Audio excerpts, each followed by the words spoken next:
고위공직자 범죄수사처는 어제 윤석열 대통령을 다시 강제 구인해 조사하려 했지만 불발됐습니다. 오는 28일 1차 구속기간이 끝날 걸로 예상되는 만큼 공수처가 조사할 수 있는 시간은 일주일도 채 안 되는데요. 공수처에 나가 있는 취재기자 연결해 보겠습니다. 이채영 기자. 네, 공수처가 어제 윤 대통령에 대한 2차 강제 구인 시도에 나섰지만 무산됐습니다.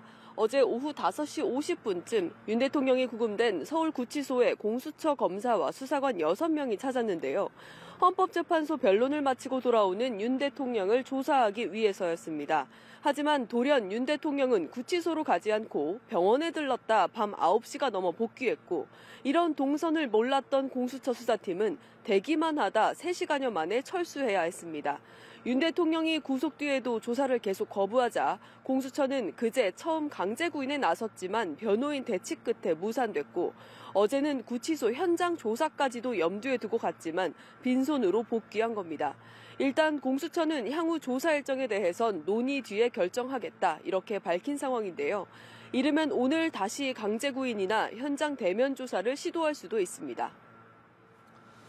네, 본인의 탄핵 심판에는 나가겠다면서도 공수처의 출석 요구는 거부하겠다는 윤석열 대통령의 입장이 앞으로도 바뀔 것 같지 않은데 조사는 어떻게 되는 겁니까?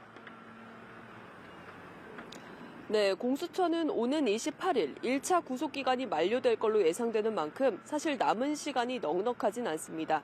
때문에 대면 조사가 시급하다는 건데요. 공수처는 일단 청사에 데려와서 조사를 하는 게 원칙이란 입장입니다.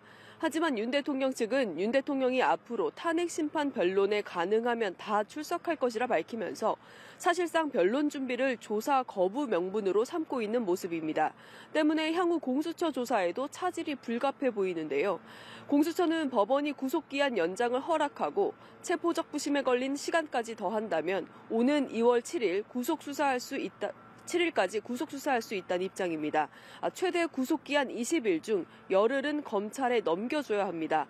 결국 기소 시점을 최종 결정하는 건 검찰 몫이기에 검찰은 1차 구속기간 만료 전에 사건을 넘겨달라, 이렇게 요구하고 있는 상황입니다. 만약 연장이 불허되면 곧바로 기소를 해야 하니까 기간을 더 짧게 잡아 넘겨줘야 기소에 필요한 최소한의 시간을 확보할 수 있다는 겁니다. 공수처와 검찰은 계속해서 사건 송부 시점에 대한 논의를 이어가고 있다고 밝혔습니다. 지금까지 고위공직자 범죄수사처에서 전해드렸습니다.